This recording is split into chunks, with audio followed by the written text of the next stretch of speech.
Penguin Random House Audio presents The Age of Diagnosis: How Our Obsession with Medical Labels is Making Us Sicker. Written and read for you by Suzanne O'Sullivan. Author's note. All the stories in this book are real. I recount them to you much as they were told to me, edited for length but not for story. However, because of the deeply personal nature of some of what was discussed, many of the names and identifying details have been changed.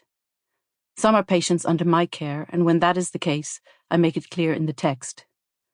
I have also spoken to a range of experts for each topic, some of whom asked not to be named because of the sensitive nature of the discussions.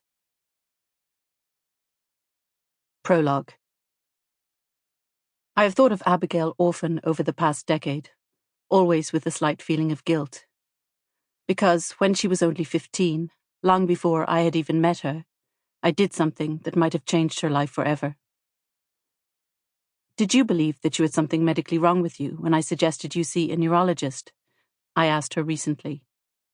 Not really, she laughed. That had been my worry, that I had unnecessarily medicalized the life of a teenage girl. Abigail is now a nursery worker in her mid-20s.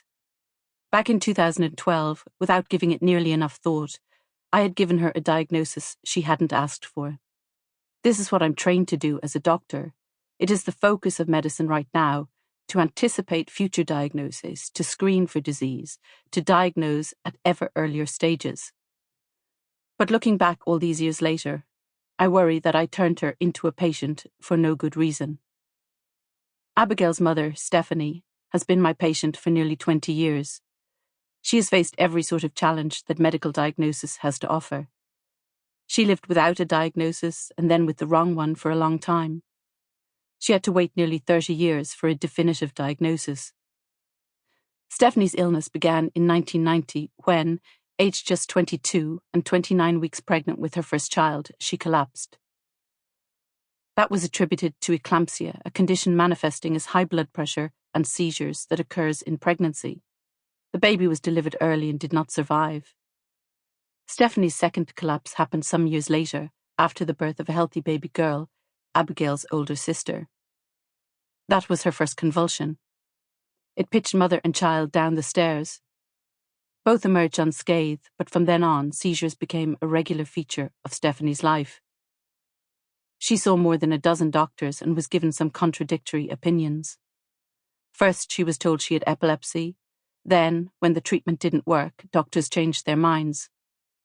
Somebody suggested she had psychogenic seizures caused by stress. After another emergency trip to hospital, a casualty doctor changed the diagnosis back to epilepsy. Somebody else then changed it again, back to psychogenic seizures.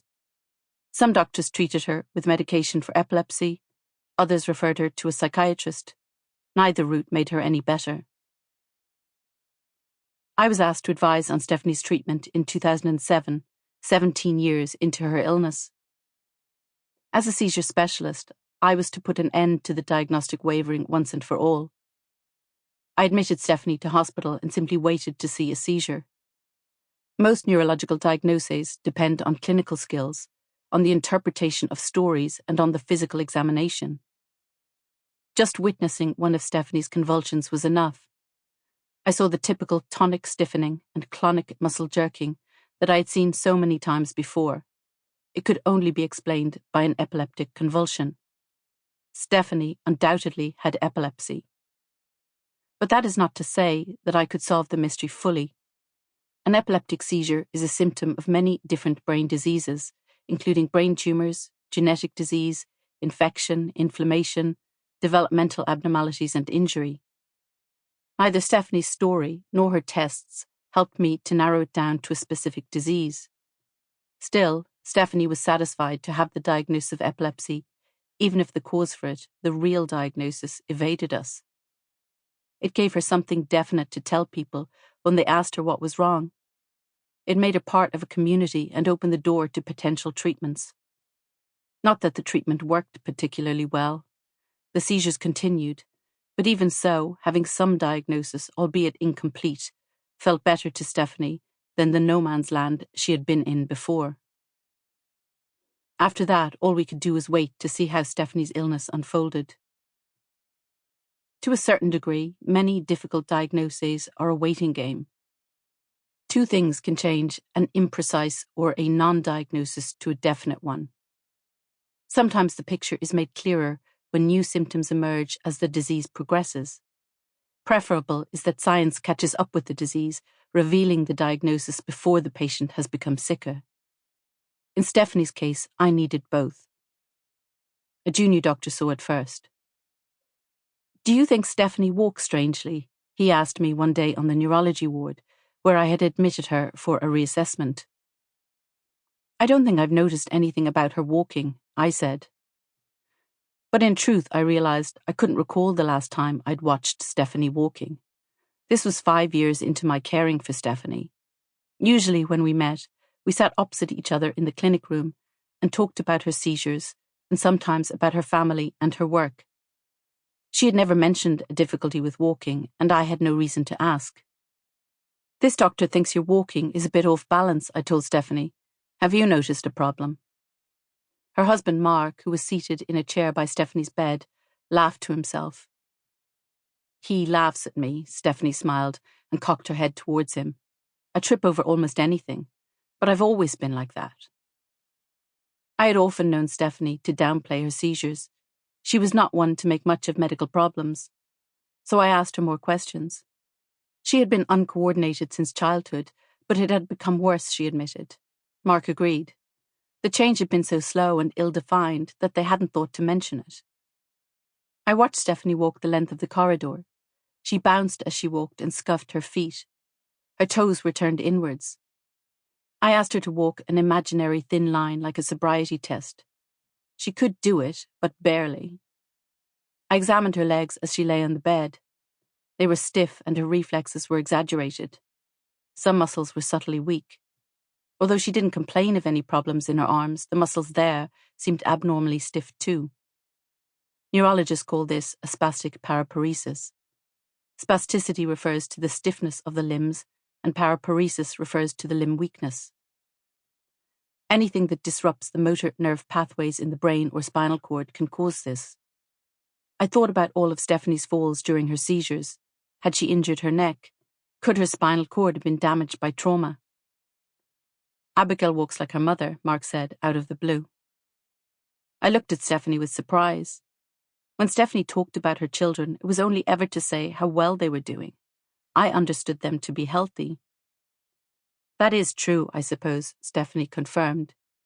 "She's clumsy like her mother." "The kids at school call her the penguin," Mark said.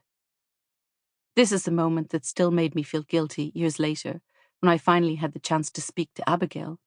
She was a teenager who was teased at school for having a funny walk. She was shy, but at the same time confident and capable.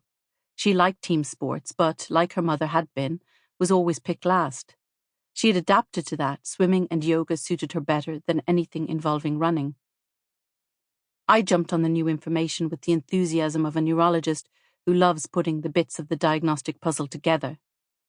Having ruled out a spinal cord injury as a cause for Stephanie's walking problem, I suggested that Stephanie and Abigail be seen by another neurologist who deals with muscle and motor problems.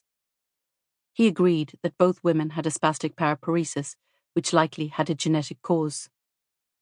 The picture of Stephanie and Abigail's diagnosis came together in small leaps that happened years apart.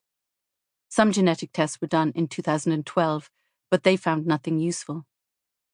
Our ability to analyse genetic codes exploded very shortly after that, and, in 2019, I received a letter from Stephanie and Abigail's neurogeneticist. A new battery of tests had found a gene variant, once called a gene mutation, on one of each of Stephanie and Abigail's chromosomes. The abnormality was in the KCNA1 gene. The disease that results from a genetic abnormality depends on what that gene does when it's healthy. The KCNA1 gene encodes for the development of a gateway that allows ions to move in and out of cells, which is essential for the normal functioning of the nervous system. Not all gene variants cause disease, but a number of different variants in the KCNA1 gene have been associated with a variety of neurological problems, including walking difficulties.